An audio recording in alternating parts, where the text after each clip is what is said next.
وَلِتُكَبِّرُوا اللَّهَ، اللہ کی تکبیر بیان کرو، اللہ کی کبریائی کا اعلان کرو۔ تو تکبیر رب کی حقیقت کیا ہے؟ یہ مطالبہ اس سے آگے بھی کچھ تقاضے کرتا ہے۔ دیکھیے محمد رسول اللہ صلی اللہ علیہ وسلم پر ابتدائی دور میں سورہ مدثر نازل ہوئی اور حکم ہوا یا ایھا المدثر قم فانذر وربک فکبر، اے اوڑھ لپیٹ کر لیٹنے والے، لیٹنے کا وقت ختم ہو گیا، غار حرا میں چیلے کا وقت بھی ختم ہو گیا، اب آپ کیا کریں؟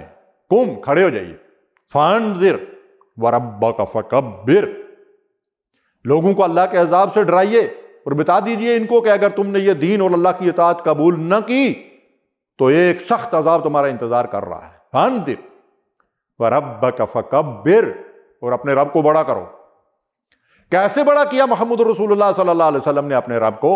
صرف تکبیریں پڑھ کر، صرف نمازیں پڑھ کر، صرف روزے رکھ کر؟ یہ کام تو کرنا ہی ہے، یہ تو اللہ کے حکم کی اطاعت ہے، ضرور کرنا ہے۔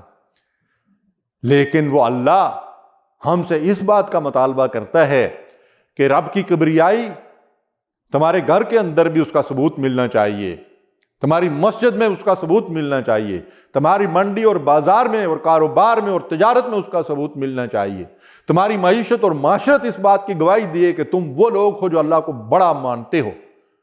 جی، تمہاری تہذیب اور تمہارا تمدن، تمہاری عدالتیں اور کچہریاں، تمہارے قاضی اور جج، تمہاری پارلیمنٹ، تمہارا سینٹ، تمہاری حکومت، تمہارے صدر کے ایوان اور وزیر اعظم ہاؤس، ہر جگہ اس بات کا ثبوت ملنا چاہیے کہ تم اللہ کی بڑائی کے سامنے جھکنے والے لوگ ہو، تم موت مسلمہ ہو، تم رب کو واقعی بڑا ماننے والے ہو۔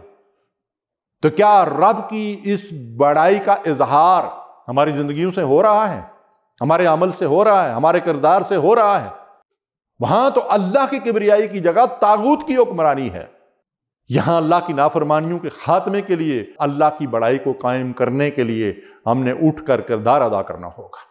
جب تک اس نظام کی بنیاد اس ملک کے اندر نہیں رکھی جائیں گی جو نظام محمد رسول اللہ صلی اللہ علیہ وسلم نے قائم کیا تھا، اگر ہم یہ نہیں کریں گے تو اللہ تعالیٰ فرماتا ہے اہل کتاب سے مخاطب ہو کر، اور اہل کتاب میں اور آپ بھی ہیں، قُلْ یَا اہل الکتاب لستم علی شیء حتی تقیموا التوراۃ والانجیل وما انزل الیکم من ربکم، اگر تم اللہ کے قوانین کو اس ملک کے اندر نافذ نہیں کرو گے، اللہ کے احکامات کے مطابق فیصلے نہیں کرو گے، اللہ کو فی الواقع بڑا نہیں بناؤ گے، عملاً اس کی بڑائی کے سامنے نہیں جھکو گے زندگی کے ہر شعبے اور گوشے میں، تو پھر لستم علی شیء، تمہاری کوئی حیثیت نہیں ہے۔